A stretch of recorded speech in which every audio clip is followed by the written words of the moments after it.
Hey, what's up mga crypto? Welcome back to our channel, to Crypto Filipino, where you learn all about Bitcoins and other cryptocurrencies and how to earn them online. Okay, so today pag-uusapan natin isa na namang mga ways kung paano kita ng Bitcoins online. At ito ay through mining. Mining baka mo? Akala ko ba hindi na tayo pwede mag-mining kapag hindi ka naman like industrial miner, right? Actually, you're right kasi mahirap na mag-mining ngayon dahil masyado na mahirap yung mining algorithm ng Bitcoin. Kailangan mo na ng mga powerful ASIC miners o yung mga special na mga computers na ginawa lang para sa pag-mine ng Bitcoin. Pero meron akong good news sa inyo. Hindi pa huli ang lahat para makapag-mine ka ng Bitcoin. Kasi meron isang browser na gagamitin mo lang siya, ida-download mo lang siya, install mo lang, and then you use it like a regular browser. And then, on the side, kumikita ka, nagmamine ka na rin ng Bitcoin. At ano ito? Ito ay yung tinatawag nating CryptoTab. Ayan, so CryptoTab. When you use CryptoTab, doon sa background niya, nagmamine niya ng Bitcoin. And makikita mo dito sa taas, ito, sa part na to, na yung mga numero pumapalo, di ba? Ayan yung tinatawag na hash rate ng Bitcoin. So, ibig sabihin, nagka-calculate siya. Magkano na ba isang Bitcoin ngayon? Okay, tingnan natin kung ano yung price ng isang Bitcoin para meron tayong ideya. So, ang price ng isang Bitcoin ngayon ay $7,676 or around 388,787 pesos. Well, kung bibili ka ng isang Bitcoin, well, masyadong mahal, right? Still, it's expensive. Pero actually, nagmura na yan. Kasi kung makikita ninyo guys, bumagsak na ang halaga ng Bitcoin. Kasi nung few days ago, ang halaga ng Bitcoin is around nasa $9,182. Pero ngayon, ilang percentage ang binaba niya, di ba? Ilang percent rin yan. Kumbaga, ang tagal niyang inangat. Pero sa ilang saglit lang, buwaba rin siya. Okay? At dahil yan sa maraming nangyayari sa ating mundo ngayon, right? It's a perfect storm sa pagbagsak ng Bitcoin, basically. Ano yun? Well, nangyari yung novel coronavirus and COVID-19 na kung saan humingi na mga markets, katulad ng stock market, hindi lang Bitcoin ang tinamaan. Gold, stock market, S&P 500, ang market natin talagang bumagsak na husto. And ito lang ay sa mga parang patunay na hindi natin pwedeng iasa lang rin yung pera natin sa crypto kasi hindi siya talaga safe haven ng pera. So, kung iniisip mo na kapag bumagsak ang stock market, hindi babagsak ang crypto or tataas pa ang halaga ng crypto, ito yung isa mga patunay na hindi yun always ganon. Alright? So, always do your own research, aralin nyo na mabuti, and then aralin nyo na yung mga markets. Okay? So, bukod doon, nangyari pa yung tatawag na plus tokens scam na kung saan they scam like hundreds of thousands of bitcoins and they are dumping it.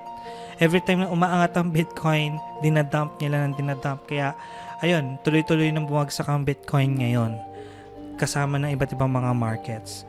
Well, if you don't have enough Bitcoin, if you don't have Bitcoin, I think this is the best time for you to buy. You don't have to buy one Bitcoin. Pwede kang bumili a fraction of a Bitcoin naman. So, like 1,000 pesos worth of Bitcoin, ganyan.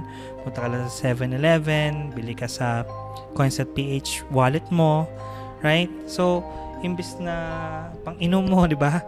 Bumili ka na ng Bitcoin kasi eventually, tataas talaga ang halaga ng Bitcoin.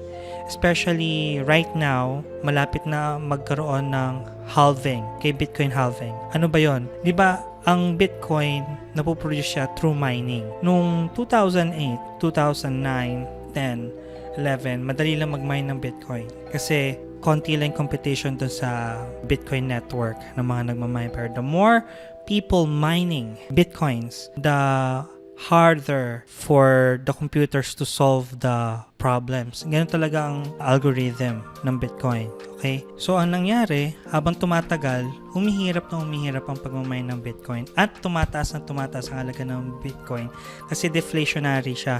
Hindi siya inflationary kind of currency katulad ng currency na meron tayo ngayon, yung fiat currency na, alam mo yun, they just print to oblivion. Alam mo yung print sila ng print ng pera.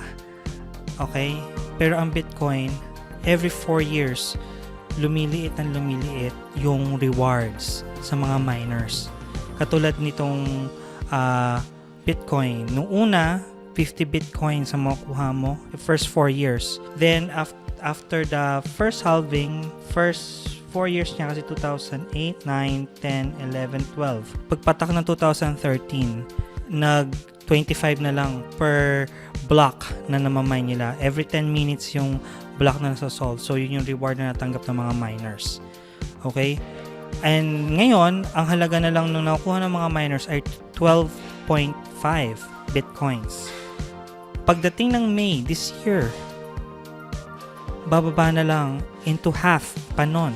Magiging 6.25 na lang ang rewards ng mga miners. So, anong ibig sabihin nun? Ibig sabihin nun, mas lalo pang tataas ang halaga ng Bitcoin. So, ngayon, habang nagpapanik pa yung buong mundo at kina-cash out nila yung mga pera nila sa stocks, crypto, bumabagsak ngayon ng crypto dahil sa dump, this is the perfect time for you to buy. Okay? So, yon ang Bitcoin mining. Ngayon, kung ayaw mo naman bumili, meron naman tayo ibang mga ways kung paano. Katulad na lang ito, itong CryptoTab. Ayan, so, kanina umaga ko lang to install itong CryptoTab, and then I already have 11 people na nirefer ko, and I told them na mas maganda ginagamit niyo siya kasi while you using it, nagmamine siya sa background.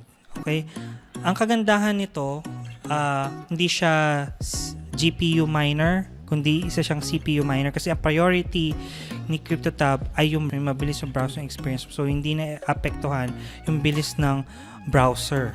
Ngayon, paano nga ba ikaw magsimula sa CryptoTab? Well, basically, you just have to download it. You just go to the link sa description below, and then andun yung aking referral link.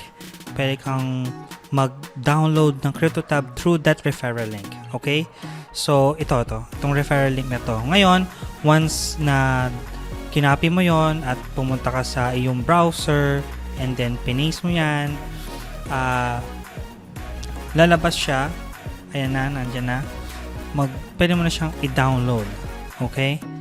Ngayon, kung nasa Android ka or sa iOS ka, meron din sila na applications, okay? Para sa mga phone users. Okay? Ngayon, konti lang kasi yung hash rate na nakuha mo kapag ka nagmamine ka through your phone. Kasi, syempre, phone lang yon.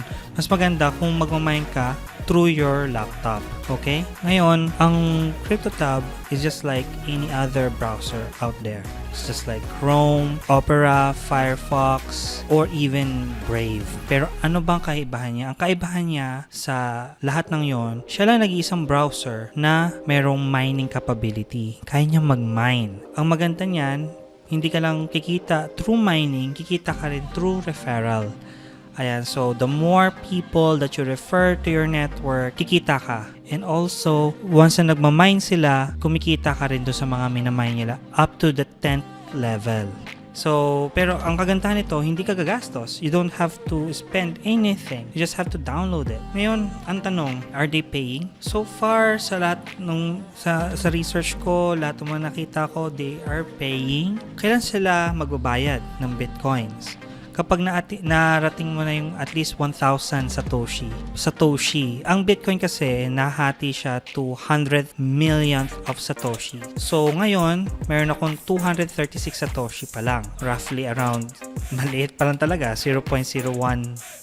Diba? Napakaliit. It's just like cents. Ngayon, ang Satoshi, katumbas siya ng parang cents. Pero, it's divisible by 18 decimals. Ang currency natin, 2 decimals lang, right? Ang Bitcoin, 18 decimals. So, para makapag-withdraw ka dito sa CryptoTab, kailangan mo at least 1,000. Apat na 0, then 1. Ayun, makapag-withdraw ka na ng BTC. So, titingnan natin yun.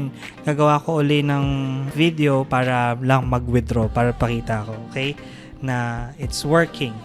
So, ano bang pwede natin gawin dito sa CryptoTab? Well, pwede mong i-adjust yung hash rate ng iyong computers. Pwede mong babaan. Once na binabaan mo siya, let's say mag-work ka para mas lalong bumilis yung computer mo.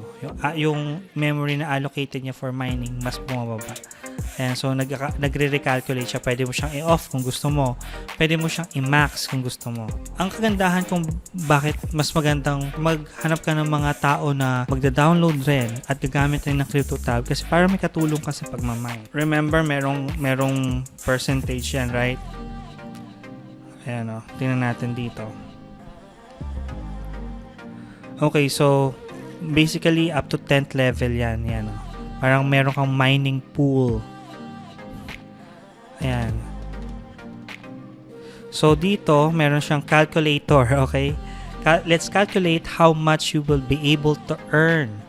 Kung halimbawa nakapag-invite ka ng 5 at yung 5 na yon ay meron din mga tagli-5. Okay, let's calculate my income. Alright, so meron kang 5 friends sa first round of first level mo. Basically, ang kita mo per month is around $3 sa 5 lang. Okay, so that's around 15% ang kinikita mo from their mining. And then, kapag naka-invite sila na another 5, second round, may $10 ka dun per month. That's passive income, guys. Syempre, ayun ay kung active sila, di ba? Kailangan may activity na nangyari dun sa CryptoTab. So, sabihan mo lang sila na imbes na mag Google Chrome, di ba? Wala naman sila kinikita sa Google Chrome. Mag-CryptoTab na lang sila, right? Ayun, and so on and so forth. So, kapag umabot ka sa 10th level, meron kang kinikita na $40,000 per month na potential income. So, ganon lang siya. So, guys, maganda masimulan na ninyo ito. Pag-aralan ninyo and then start na kayong mag-download and then gamitin nyo na yung CryptoTab para mag-start na kayong mag-earn ng free Bitcoins. Okay? So guys, hindi pa huli ang lahat para kumita ng free Bitcoins.